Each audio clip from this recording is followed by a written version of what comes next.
juga privatisasi ya atas wilayah-wilayah pesisir ya, ada pengaplingan gitu ya. Dan kalau data kita lihat dari sejumlah NGO sampai dengan tahun 2023 itu sudah ada lebih 200 pulau yang sudah diprivatisasi dan diperjualbelikan di seluruh Indonesia. Paling banyak di DKI Jakarta dan di Maluku Utara. Mungkin rusak. Alih fungsi lahan seperti hanya privatisasi ya, saya udah sangat kesal sekali gitu ya kalau datang ke sebuah wilayah masyarakat udah bilang, Pak itu kemarin baru dibeli sama si itu gitu, orang ini gitu. Terus sekarang kita nggak bisa lagi ke sana masuk, harus ada ini dulu itu dulu. Kata saya ini semena-mena sekali ya, kata saya gitu. Bahwa penguasa-penguasa turun. Semua kerusakan ini bukan karena masyarakat kecil, tapi mereka adalah yang saat ini semakin berkibar bendera daripada kapitalis dan oligarki ini. Adalah beberapa data yang kami tampilkan dalam bentuk infografis. Jadi untuk jumlah pulau kecil sendiri, kami mengklaim bahwa Indonesia memiliki pulau itu 19.000 hektar. Ini berbeda dengan data nasional yang masih di angka 17.000 hektar. Kami menggunakan pendekatan teknologi yang sangat detail begitu ya. Dan dari berbagai aktivitas pertambangan dan industri ekstraktif tadi, kita saksikan siapa yang paling terdampak. Jelas masyarakat setempat begitu ya yang paling terdampak.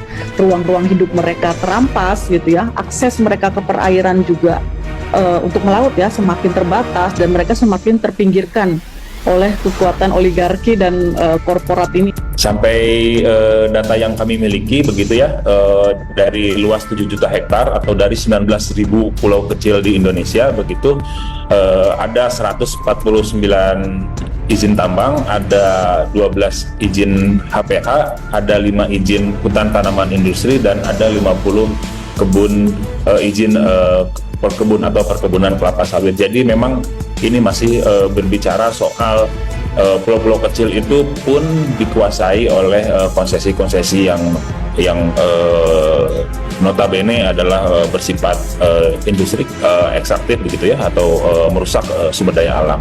Dari keseluruhan ini terdapat 176 tiuk nikel yang ada di Sulawesi Tenggara. Kita lihat bagaimana kebijakan hilirisasi dan masifnya kegiatan pertambangan dan perluasan industri ekstraktif ini telah ya dan bahkan semakin berpotensi mengganggu keseimbangan ekosistem pesisir, laut, dan pulau-pulau kecil. Integrasi, tidak ada pengelolaan yang serius, tidak ada pendekatan yang secara khusus terhadap pulau-pulau kecil di Indonesia.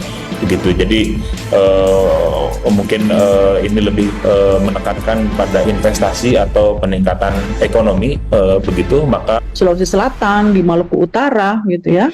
Lalu pertambangan biji besi dan tambang emas di Sulawesi Utara, lalu juga pertambangan pasir laut di Bengkulu. Berbagai proyek industri ekstraktif itu nyata begitu ya, telah berdampak bagi lingkungan dan sosial ekonomi. Marak, banyak yang tertangkap KPK dan karena penembangan liar yang juga bernilai sampai miliaran bahkan triliunan yang di backing atau dilakukan oleh para penguasa, di mana pemanfaatan pulau tersebut sayangnya gitu ya untuk kepentingan perorangan atau perusahaan gitu ya. Bahkan liputan di Kompas tahun 2023 juga menunjukkan pengaplingan itu terjadi gitu ya, ditandai dengan sudah banyaknya izin usaha pertambangan di 34 pulau kecil di berbagai wilayah Indonesia yang luasnya mencapai lebih dari 200.000 hektar. Berlakunya Undang-Undang Nomor 27 Tahun 2007, sejak tanggal tersebut seharusnya perizinan tambang di pulau-pulau kecil tidak boleh lagi terbitkan atau tidak boleh lagi terjadi, termasuk penyusunan perda. Mau tidak mau atau suka tidak suka dengan data ini gitu ya, sebetulnya ada upaya deforestasi terencana begitu ya, dengan membebani hutan alam kepada perusahaan-perusahaan atau dengan perusahaan-perusahaan tambang termasuk kebun dan HTI juga, dan luasnya memang tidak sedikit, ada 182.000 hektar.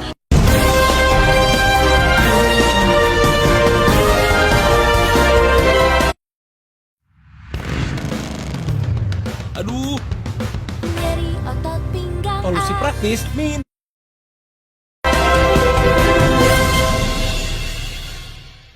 BRIN ungkap 200 lebih pulau kecil Indonesia diperjualbelikan.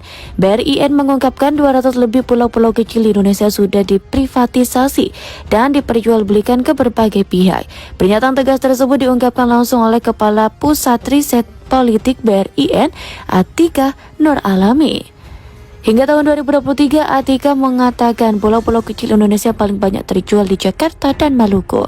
Tidak hanya dijual belikan pulau kecil, Atika mengatakan terdapat adanya dampak negatif lainnya, yakni dampak negatif dari industri ekstraktif di sejumlah pulau kecil di Indonesia.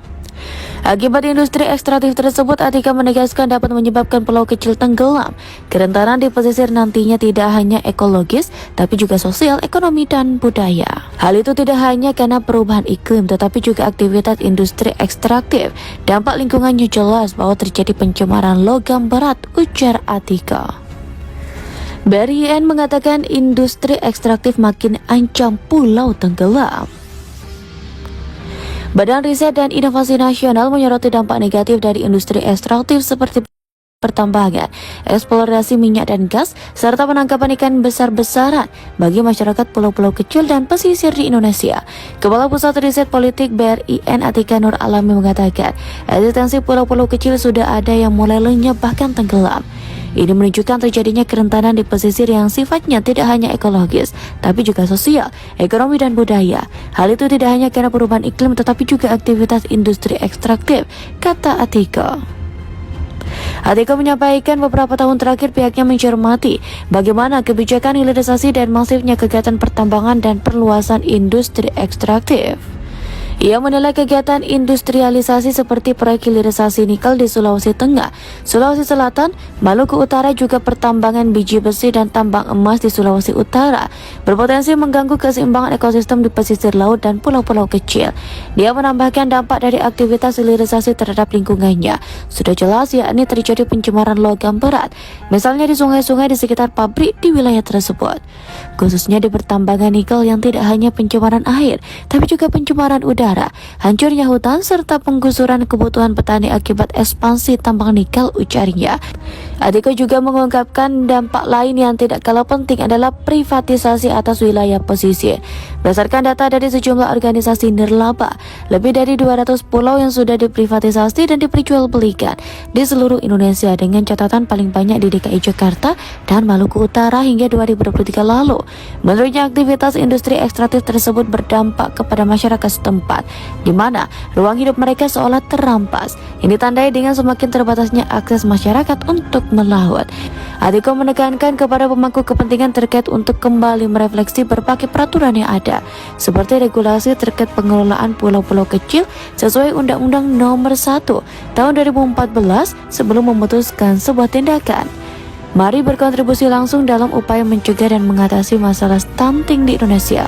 Pada regulasi tersebut, pengelolaan pulau-pulau kecil di Indonesia mestinya bertujuan untuk melindungi konservasi, merehabilitasi, memanfaatkan, dan memperkaya sumber daya alam, serta sistem ekologi secara berkelanjutan, ucap Atika. Dalam sebuah webinar yang diselenggarakan beberapa waktu yang lalu dengan tajuk Masa Depan Pesisir dan Pulau Kecil Menghadapi Ancaman Industri Ekstraktif, ditemukan sebuah fakta atau setidaknya berupa tesis yang jika nantinya industri ekstraktif ini lemah pengawasannya, bisa jadi ada pejabat yang memberikan izin untuk menambang pada pulau kecil tersebut, baik itu pihak asing maupun lokal, hingga akhirnya karena ditambang misal pasir lautnya, maka kemungkinan besar pada waktu tertentu pulau itu akan tenggelam dan sirna. Mungkin temuan ini yang kemudian dinarasikan ada ratusan pulau kecil yang banyak terjual. Dalam berita itu disebut ada 200-an pulau yang diperjualbelikan. Dalam kegiatan tersebut ada banyak kajian dari para aktivis atau akademisi terkait nasib pulau kecil di tengah ancaman industri ekstraktif yang kini lagi gencar-gencarnya dilakukan. Hilirisasi adalah kata indah yang hampir kita dengar setiap penguasa berbicara. Sementara yang mesti kita pahami adalah bahwa hilirisasi itu sendiri adalah kegiatan yang mengeksploitasi alam berupa penggalian tambang untuk menggeruk sumber daya mineral yang ada di dalamnya. Dan yang pasti proses ini jelas sangat merusak lingkungan. Dari itu semua kita juga sepatutnya melakukan kontrol ketat dari kegiatan-kegiatan serupa. Bisa kita saksikan juga kontrol lemah dan dipermainkan. Timah saja bisa dikorupsi hingga 300 triliun. Dan bagaimana menurut Anda?